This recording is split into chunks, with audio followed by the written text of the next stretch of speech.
I'm being forced into making a transfer directly after my wildcard. Let's get straight into the Game Week 18 team selection to find out why. Building from the back, Ederson failed to keep a clean sheet for the best defence in the league. That was unfortunate. I did consider Kepa, but you'll see later on in the video that I've got triple Chelsea, and all three of them would have returned if one of them didn't get injured. Another keeper that I strongly considered was Ramsdale. Luckily enough, he didn't keep a clean sheet. Ederson definitely starts this game week against Everton at home. That's whilst Ward sat on the bench against the other Merseyside club, Liverpool. Moving on to the back line, initially I was annoyed about Cancelo being benched, but to be fair, City went on to concede, so it didn't really matter. I'll be keeping an eye on his expected minutes, but for now I think he's worth keeping. Trippier managed a 12-pointer. I'm glad I picked him over Gabriel because that's a player that I did consider. I went triple Arsenal attack instead, and that definitely paid off. Although he's not got an upcoming double game week, he's absolutely nailed in my side. He's an attacking defender with that extra output of points. He got 12 points this game week, and I fancy him again against Leeds at home this game week as well.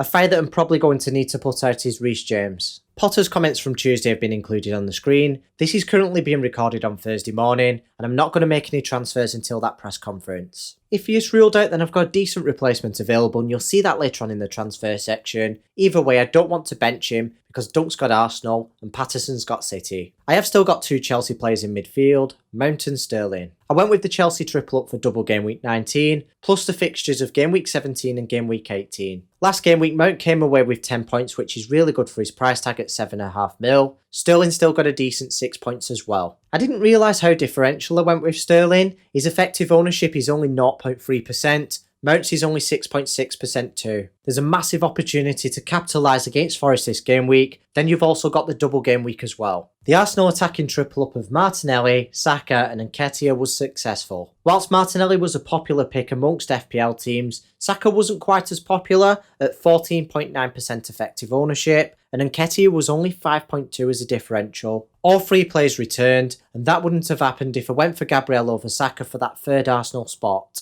They don't have the best run of fixtures, but they're cheap and nailed for a team that look fixture proof, and they've got some upcoming double game weeks as well. The first player on my bench this game week has to be Andres Pereira. He's got a nice easy fixture against Southampton at home, but there's absolutely no way he gets over any of my starting attackers. My penultimate player is Darwin Núñez. I've seen quite a lot of people on Twitter saying that they're considering selling him. I don't think it's worth it. Yeah, he's been frustrating, but his underlying numbers are promising. I think you'd be mad to spend a free transfer and selling him straight after the wildcard, especially ahead of Leicester at Anfield.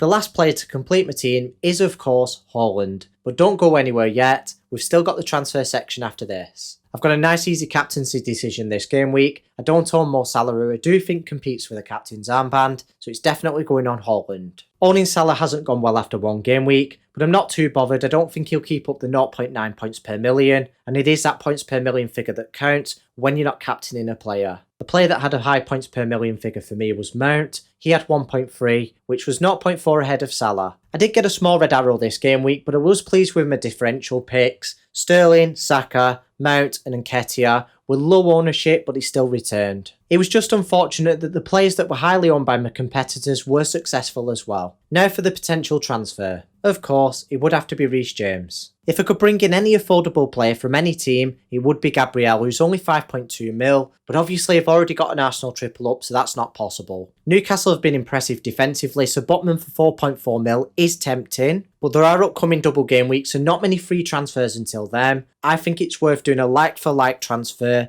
from James to Cucurella, who's only 5.1 mil. His expected minutes aren't sky high, but they should increase a little bit if James is ruled out, and that's the only way this transfer is going to happen anyway. It's reassuring that he played for 90 minutes as a left back in Chelsea's last fixture, where he registered a clean sheet. An alternative is Azpilicueta, who will probably step in for James. He's only 4.8 mil, but I don't need the money, and he's not a good long-term option because when James comes back, he'll get that position back. As for Koulibaly and Thiago Silva, their upside is nowhere near as big. Thanks for watching. Hit that subscribe button if you haven't already so you don't miss any of these videos, one of which is the Game Week 18 Best Captain video.